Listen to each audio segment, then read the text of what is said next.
everybody, Drew Dinkmeyer here at DailyRoto, continuing our Optimizer tutorial series. In this edition of the Optimizer tutorial, we are going to focus on key players and groups.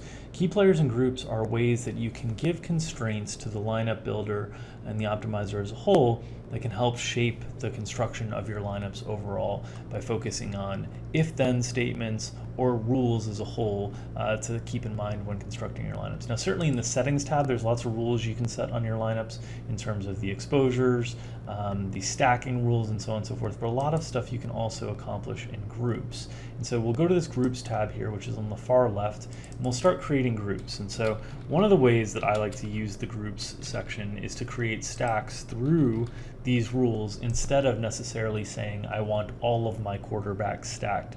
I will instead choose the quarterbacks that I do want stacked and create rules for them. And the way that I will do that is through the key player feature. So the way to create a rule here or a group is to simply add one, type out what you're going to do, and then start adding the players. And this key symbol here makes it so that this is the key player. And from there, it's setting up an if-then statement that is very important to think about when you're constructing lineups and stacks. So for example, I will type out a stack situation for Kansas City. And what I'll say here is any lineup that is using Patrick Mahomes, I would like to use at least two of Tyreek Hill, Travis Kelce, Sammy Watkins. Let's throw in Damian Williams, and we'll throw in Mecole Hardman.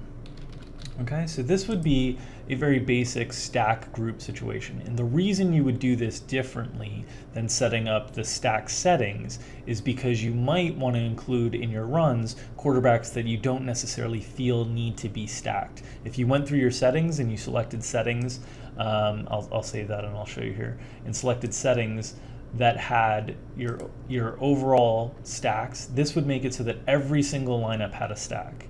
And there might be situations where you create groups of lineups that you don't want every quarterback stacked, like a Lamar Jackson or a Cam Newton, a quarterback that could get the majority of their upside from their rushing ability. You don't necessarily need them stacked.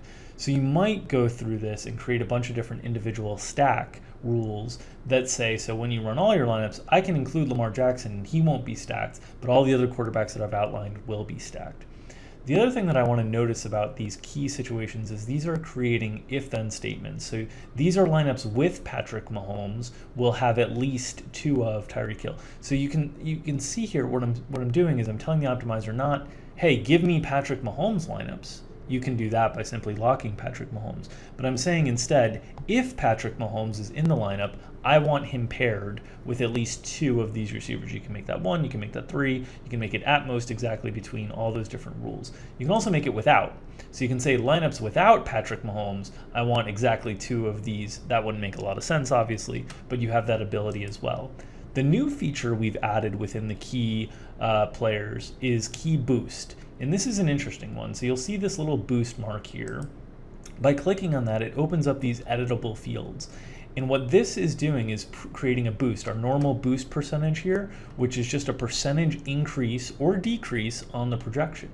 So when I'm saying, hey, these Patrick Mahomes lineups that I'm going to create, whenever Patrick Mahomes is in the lineup, I want you to boost Tyreek Hill's projection by 20%. I want you to boost Travis Kelce's projection by 20%. I want to boost Sammy Watkins' projection by 20%. And you can do this for whatever percentages you'd like. And the idea behind this, with a purpose behind this, is what it's doing is when you have a quarterback that's projecting well, you can have him often get into lineups where he just happens to get in with one single receiver. In this case, you can create a rule that makes it so that he'll get in with two, and it's more likely to choose the receivers that you're boosting. You can use this in a variety of ways. You can play with boosts that will get the player to similar projections in terms of value, so it'll sort of more evenly distribute these guys. Or you can do it so that, for me, what's most likely to happen actually is doing it with opposite receivers. So let's say I would have this rule with Patrick Mahomes, and I'm going to do it without a key boost situation. So I've just got this rule that he's stacked, right? I would then make another rule in the Mahomes situation where I want a Mahomes bring back, and so I'll add Mahomes as a key player. Make him the key player. And then I'll add in D.D. Westbrook. And these are players that Kansas City is playing against, right? So Marquise Lee, and we'll do Fournette. And let's say I want to say at most one of these players, but I want their projections boosted. And so I want D.D. Westbrook's projection boosted particularly, let's say. And what that'll do is by creating that rule, what happens is D.D. Westbrook's projection, whenever Mahomes gets into the lineup, gets a big boost. And so it's not saying that every lineup that I build with Mahomes will have somebody from Jacksonville coming back on it, but it will raise the projection on these guys, and I can cap it saying at most. If I was saying at least, it would make it so that at least one player was in every lineup there. So that's a great way to be able to create stacks that have bringbacks and natural game stacks, but also allow stacks without those bringbacks to get into optimal lineups as well by controlling that boost. And you can play with the player's individual boost to see what level you would be making them a really dominant value. So that's one of the ways that I would determine the percentage that I'm going to use for the boost as a whole. Is I would look at, okay, what level would make them a dominant value? Because if I'm making them a really dominant value, then I'm most likely going to just get them in all these lineups anyway. So this is the new key boost feature that we have available.